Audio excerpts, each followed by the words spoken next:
తాకట్లో ఉన్న మీ బంగారాన్ని విడిపించి ఆ రోజు ఆన్లైన్ రేటుకి కొంటాం. Sharma gold company. నమస్కారం, సుమన్ టీవీకి స్వాగతం.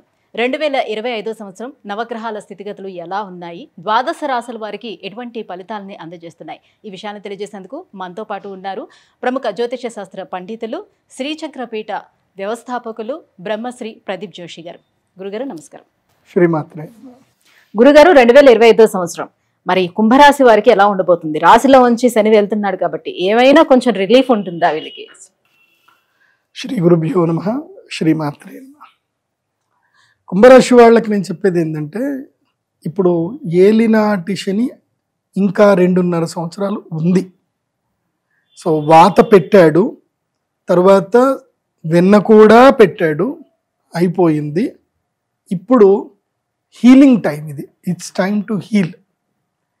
ఇప్పుడు గతమును వదిలేసుకోవాల్సిన టైం, గతము నుంచి గుణపాఠాలు నేర్చుకోవాల్సిన సమయం ఇది. కుంభరాశి వాళ్ళకి గతంలో ఏమేం జరిగాయి వాటన్నిటి మీద ఒక గుణపాఠం నేర్చుకోవాలి.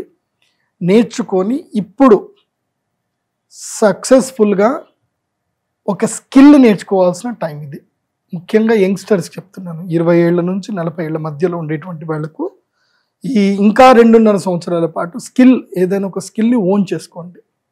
తర్వాత మీకు లక్ వస్తుంది, నేను చెప్తున్నా. సో స్కిల్ని ఏదైనా ఓన్ చేసుకోండి తప్పకుండా.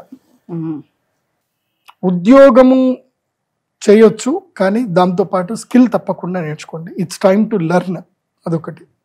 కానీ ఈ సంవత్సరం డబ్బులు విపరీతంగా వస్తాయి. ఇటు డబ్బు వస్తుంది, ఇటు కష్టము వస్తుంది, రెండూ ఉంటాయి. వచ్చిన డబ్బు పోతుంది, జేబుకు చిల్లు పడుతుంది, కానీ జేబులో డబ్బులు పడతాయి. సో మీరు చిల్లు పట్టింది అని ఆపండి, ట్రై చేయకండి. ఇప్పుడు అంతే, ఎక్స్ప్లోర్ అవ్వాల్సిందే.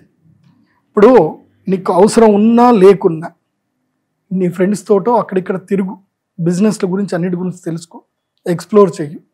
తర్వాత డబ్బులు సంపాదిస్తావు, రాబడి మార్గం వస్తుంది, వచ్చినవి కూడా పోతాయి కూడా. కానీ ఇది ఒక మంచి అనుభవాన్ని మాత్రం మిగిలిస్తుంది.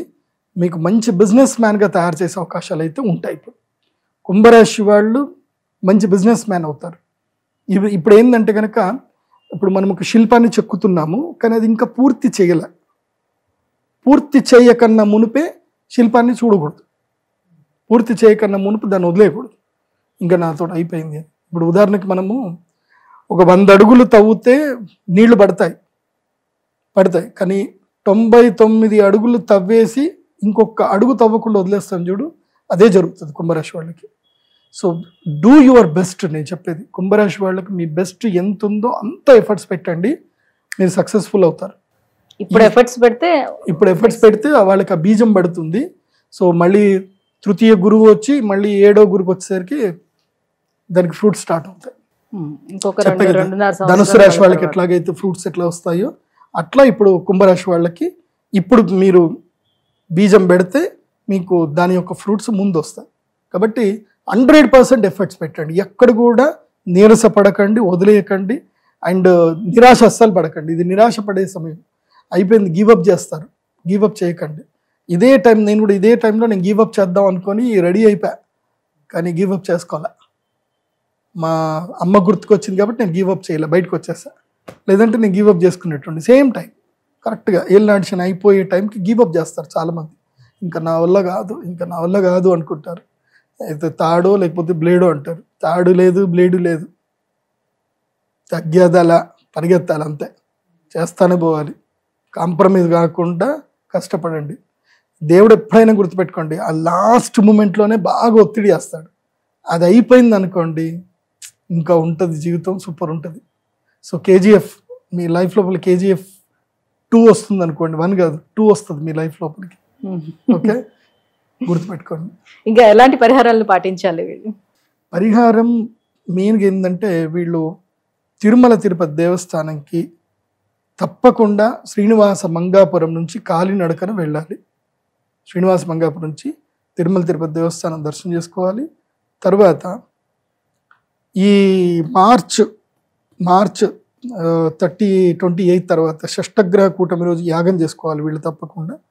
యాగం అయిన తర్వాత సో పంచభూత శివలింగ దర్శనం చేసుకోవాలి.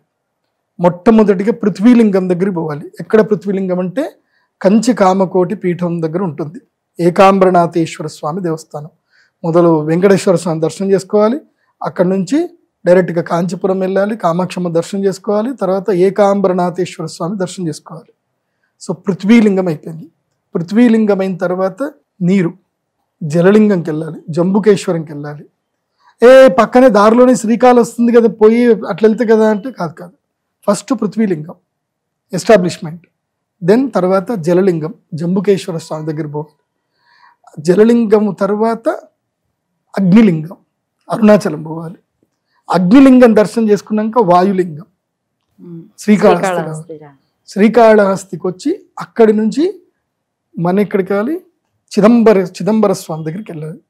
ముందుకి వెనక్కి అవుతుంది కానీ పోవాలి, అట్లాగే పోవాలి. ఎందుకోసం అంటే పంచభూత శివలింగాలు స్టెప్ బై స్టెప్, లేదంటే చిదంబరం నుంచి మొదలు చేసుకొని లాస్ట్కి కామాక్షిపురం రావాలి. అట్లా వస్తే ఓకే. అయితే ఆకాశలింగం నుంచి ప్రారంభం చేయాలి, లేదంటే పృథ్వీలింగం నుంచి ప్రారంభం చేయాలి. మొదలే వాయులింగం నుంచి ప్రారంభం చేయకూడదు. ఎందుకోసం అంటే సింపుల్ మెథడాలజీ. ఫస్ట్ మనము మనం ఒక చిన్న పిండంకి వెళ్తాం. పృథ్వీలో ఏమవుతుంది, జలము నిండుతుంది, వాయువు నిండుతుంది, ప్రాణవాయువు వస్తుంది. పృథ్వీలో జలం వస్తుంది, జలము తర్వాత అగ్ని వస్తుంది, అగ్ని తర్వాత వాయువు వస్తుంది, వాయువు తర్వాత ఆకాశం వస్తుంది. సో మనం అట్లాగే తయారయ్యాం. మనం పృథ్వీ నుంచి తయారయ్యాం, మనం ఆకాశం నుంచి తయారవ్వాల, పృథ్వీ నుంచి తయారయ్యాం మనం. కాబట్టి పృథ్వీలింగం నుంచి వెళ్తే మంచిది. సో ఇది మీనరాశి వారు, కుంభరాశి వారు తప్పకుండా పంచభూత శివలింగ దర్శనం చేసుకోండి, మిస్ చేసుకోవద్దు, చెయ్యండి. ఇంకా మీరు ఏ ఆస్ట్రాలజర్ దగ్గర పోవాల్సిన అవసరం లేదు, శివుడు మీతో నడుస్తాడు. ఇంకా నేను అందరికీ చెప్తున్నాను, ఈ వీళ్ళే కాదు అన్ని రాష్ట్రాల వారికి చెప్తాను. పంచభూత శివలింగాలు ఎవరైతే గనక నియమంగా వెళ్ళి ఒంటరిగా వెళ్ళి దర్శనం చేసుకుంటారు, అంటే ఏ బాధరాబంది ఏది ఉండకూడదు, ఒంటరిగా వెళ్ళాలి. అంటే నీకు నువ్వు దేవుడు అంతే, ఇంకేం ఉండకూడదు. నీకు ఎవరైనా తోడుంటే ఒకళ్ళని తీసుకెళ్ళి, కానీ వాళ్ళు నీ యొక్క ఆలోచనకు, నీ నిర్ణయాలకు వాళ్ళు అడ్డుకట్టేయకూడదు. సో అట్లా నువ్వు వెళ్తా ఉంటే దేవుడు నీ దగ్గరికి రప్పించుకుంటాడు, నీతో నడుస్తాడు దేవుడు. నాకు అది జరిగింది, మనం ఆల్రెడీ అది డిస్కషన్ చేసినట్టున్నాం. అదొకటి నేను మేడం గారు చేసిన ఒక వీడియో ఉంటుంది, ఎవరు జీవితకాలం దర్శనం చేసుకోవాల్సిన దేవస్థానాలు ఏంటి అనేది ఒకటి ఉంది. అది వీడియో చూడండి, చూస్తే అర్థమవుతుంది. గురుగారు, ఈ 2025 సంవత్సరం మరి కుంభరాశి వారికి ఎలా ఉండబోతుంది, ఎటువంటి పరిహారాలను పాటించుకుంటే వీళ్ళకి కాస్త బాగుండే అవకాశం ఉంటుంది, ఈ విషయాలు తెలియజేసినందుకు ధన్యవాదాలండి. శ్రీమాత.